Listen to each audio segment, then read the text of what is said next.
What's going on, boys? No guys here. Another pro player custom tactics. Today's video we're going to go over Levi'S, the pro players, the champion, his 5-4-1 custom tactics. In fact, I'm going to leave his social media links down below. Of course, he won the Esports Cup this year as well. He won that, of course, with his team, Team Holland. I'll leave all the social media links down below in the description so you can go ahead and see that.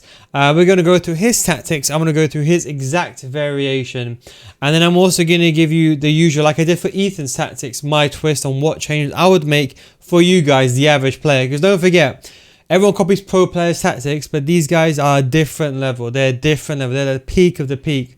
So if you give a tactics like an average player, it doesn't always work out. But it's my job then to bridge that gap to make it work out for you. So let's focus on the tactics itself. So these are his tactics. In fact, to be completely honest, it's actually quite similar to my 5-4-1. So if you've seen my video regarding the 5-4-1 tactics, it's actually awfully similar. The key thing is with my one is if you have played mine, you're talking only a few things here. It's just the depth is a bit lower. Mine around about 40. The width is basically the same for both the attack and defense, and it's balanced and direct passing. But we'll go through the changes I'll make in a second. So basically the idea is, the way I look at it, 5-4-1, very, very good defensively. The width is a bit higher. It's good for applying pressure off the ball. A lot of these top tier players, they do use a lot of manual movement. So although these guys are not naturally CDMs, they prefer to press very manually using teammate contain, trapping, trying to cut those passing lanes out with those midfield players. So it's very, very important that when you do play a high depth, you're going to be further up the pitch when you're defending. Bit better for pressing. Again, they don't really need a defensive style. You know, these pros, they don't need, they can use soft possession loss. But tactics like this, I prefer to do everything myself. Just like how I like to press myself. That's why I use balance a lot of the time. Maybe very rarely pressure on heavy touch or press soft possession loss if I'm playing quite lazily. Balanced and then direct passing, 50 width, 8 players in the box, 3 corners and 2 free kicks. So we're going to go over his instructions. I believe that is not it. That's just my preparation for the video. I was doing some things. Timing the video out, but anyway, he's got his striker. I believe it's all on balanced. That is his striker that he does use. He may use the D-pad tactics, striker comeback or striker drop back, which basically makes the striker on comeback and defense. It's a bit deeper in a 5-4-1. The main thing that he's got here is comeback and defense, cut inside, get it behind, and get into the box for cross. Now, this is also important. A lot of you guys try to I found from what feedback that I've been given, should I say, this tactic works the best for performance for someone who gets 15 or 16 wins. This can help you push towards the rank 1, the 19 or 20 wins, because of the way the game is being played. A lot of players, they don't really play this way. But the idea is essentially you have someone going on the outside and then you're pushing this player on the inward. So that's the idea behind it. You're using the wing play. If you don't like using wing play, you're just purely a counter-attack route 1 player, you're not going to like this. But he's got cut inside, get into the box for a cross, come back in offense. Of course, you do defend in that 5-4-1 like so. And it's both the same for both wingers. Come back in offense, cut inside, get in behind, and get into the box for a cross. Now, similar to mine as well, it's cover center, balance. So you ideally want an attacking centre mid here. Someone like a KDB, a Bellingham. The idea behind this is, as I mentioned before, is that you only have one striker. To supplement that striker, you have another player going in. To just attack with one striker is actually quite difficult. That's why a lot of players don't like this formation. Because if you don't utilise that wing play, you're not going to like this formation, because in the middle, you're very much isolated. You only got one striker. You know, compared to like a 4-2 where you got that cam, it kind of plays that kind of centre forward. You kind of do the 1-2s. The striker's much further ahead. You're going to have to do L1 triggers, player locks, maneuver those players going forward. But this will be the attacking centre mid. You can't play 2 defensive centre mids here. And then he has the other one on stay back, cover centre. Questions I've been asked. Actually, I'll go with this on a second half in regards to cover wing, actually. And then he's got the back 3 on stay back. From my understanding, I believe the goalkeeper's on balanced. He may use sweeper keeper. I'm not too sure, but I'd recommend balanced. And then the left back and right back, he's got them on join the attack and overlap for both of them. I mentioned to you the stay back while attacking fullbacks. But these are just his tactics. Look, I'm going to leave his link down below in the description. And to go to tactics, you can go check his video out on Twitter. At the end of the day, this is his tactic. So you can go and check that out. But I'm going to give you my changes that I would make for the average player now. As I said, these tactics are basically, if you play my 5-4-1, it's identical. Look, the only thing that's different here is the width is down by like maybe 15. I would recommend decreasing the width down. That is the only thing I would say. And then the build-up play, I would say long ball. Just because a lot of these pro players, they use the L1 triggers a lot. You're going to find this form. Now, if you played formation before, kind of close your eyes, think about it. You found yourself that it takes too long to build up. Long ball is going to help you. It just means getting behind. It's really important. It pushes players going forward. But a lot of these pro players, they're using creative runs. They're using player locks all the time. L1 triggers. They're all directed runs. They're using all these mechanics basically to push these players forward. So if you're not doing that, long ball can help you a lot. This is the one that I say. I personally think forward runs is better on old gen. That's just me. I actually prefer it on new gen as well. It depends on how I play. But for this style of football, I would say forward runs on old gen, direct passing on new gen. The rest of tactics, you can copy it exactly the same. Everything is fine here.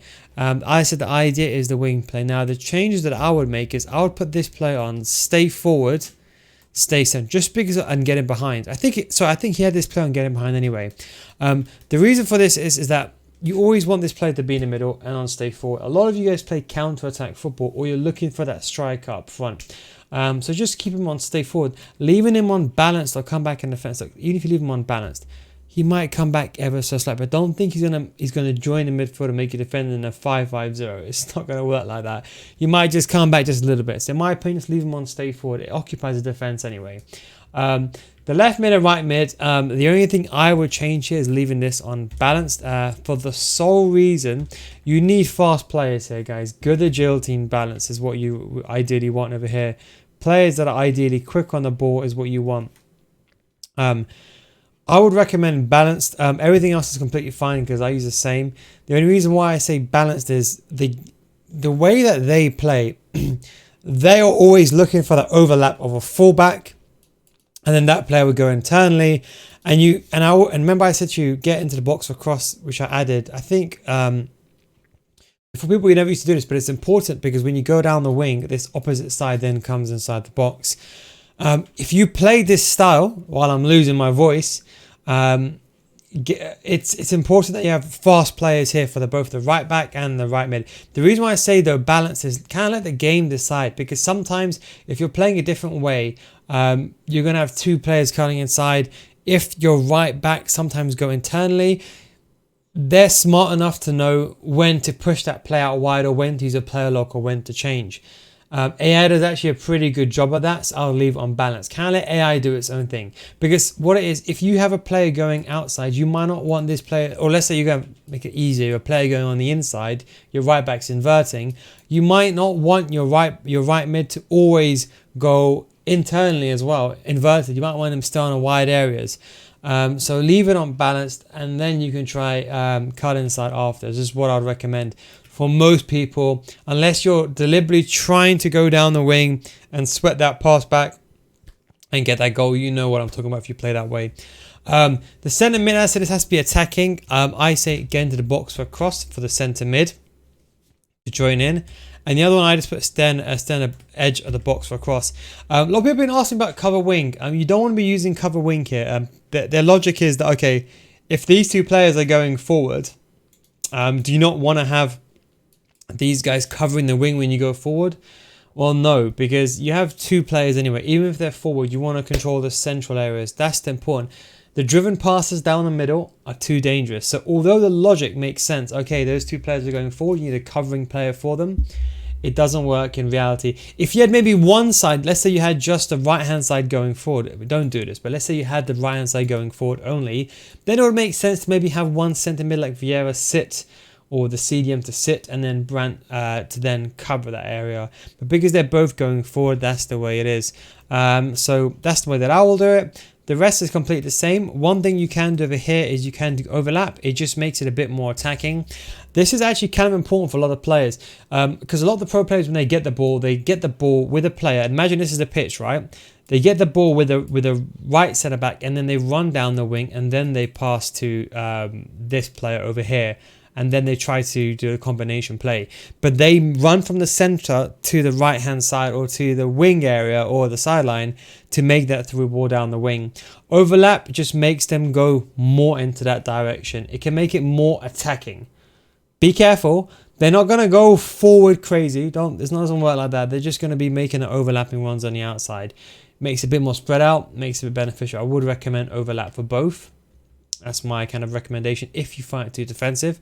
And the left back and right back, now I don't know why these pro players don't use it. If you're asking me, I think in my opinion they're all wrong. One day I think everyone will change, but it should always be on stay back while attacking. To use join the attack is pointless if you can use a D-pad tactic.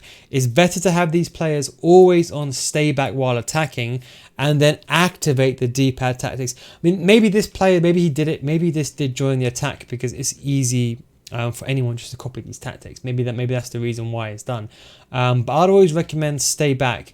The idea is that if you're winning, let's say 2-0 inside the game, and your fullbacks are going forward, your opponent might change to like a 4-2-4, might try to counteract you 4 players on stay forward. You can press up on your D-pads. I'm sorry, yeah, up, and then I think it's right, left is. No, sorry, up and then left. Sorry, got confused there. Alternate. Up and then left. That activates the attacking fullbacks. So you can make them go forward whenever you want to in game. You don't have to pause the game. You don't have to change. It's like a light switch. It just turns on instantly. It's not like you have to change tactics inside the game, wait for the ball to go out of play, then the tactics change. No, you can do it straight away. So I would recommend this because sometimes you might find that, for example, okay, these guys are going forward. Okay, you're 1-0 ahead. You know what? My opponent is smart, using a 4-3-2-1. You know what? He's got 3 players on stay forward. He or she's going to be a bit smart about that. You know what? I'm going to leave these players on stay back. I still got the midfield 4, and you might want to trigger these players manually yourself. I can guarantee you that you'll see a lot of, since FIFA 19, I've been using stay back and overlap with attacking fullbacks. I don't know why anyone does. The only reason why you wouldn't use this is that if a player is on balance, because they kind of, if the fullback is on balance, they make the run depending on their work rates and whenever the game feels the right time. Like let's say you got the ball with Martinelli and the game thinks, okay, it's time to make a run, or you have a long ball, then it will do it. Otherwise, apart from that, you should always leave them on stay back while attacking. Just use the D-pad tactics. It's the easiest method ever. If you have no idea what D-pad tactics are, you can use join the attack. And then the final change I'll make just on the fullbacks, just leave them on overlap. This is not conservative. This is not for stamina reservation purpose as it was earlier on. Overlap, it has to always be overlap. Don't change this. But the conservative is important because when you're controlling that player, you will find sometimes, and think about this yourself. Have you ever been in a situation where your opponent gets the ball down the wing and sometimes you have the ball, maybe you're using a CDM and your man mark in the middle, and then sometimes your right back or your left back, they jump to intercept the passing lane. Even if they can win it clearly, your opponent sometimes take a touch or they change the way they play and they're out of position. When they're conservative, they're a bit more static. I like them to be there, be in position. I don't want them to try to go to win the ball, even if they can win the ball clearly. I want to stay there. So if that player is down the wing, I can always use teammate contain to supplement me when I need that help in the midfield. I can control the CDM inside the box, and then that right back or left back can go and teammate contain that player. That is why I use conservative interceptions. But that's what I'd recommend. As I said, these tactics, like it is right. I don't like doing these kind of videos, but we're at the end of the year now. Everyone's playing this anyway, so it is what it is. And I got those tactics like this I need to release anyway. What am I going to do with them all? Just saved on the notepad on a Word document. But again, his tactics are really, really good. I would recommend it. I would recommend my changes though for the average player because I think they will help a lot. I'll leave all their links down below in the description as well. Team Hullets and I believe Levi'S links down below in the description. If you want to see them, so go give them a follow, go check out their videos as well. And don't forget, if you want to get better at FIFA, you can come join my FIFA School Series, patreon.com/nilguides, links down below in the description, patreon.com/nilguides. And yes, we're also starting with EAFC videos as well. Preparation for EAFC. So stay tuned for that as well this summer. Big plans for that. Anyway, guys, thanks for watching. Take it easy, and of course, catch you next time. Peace out.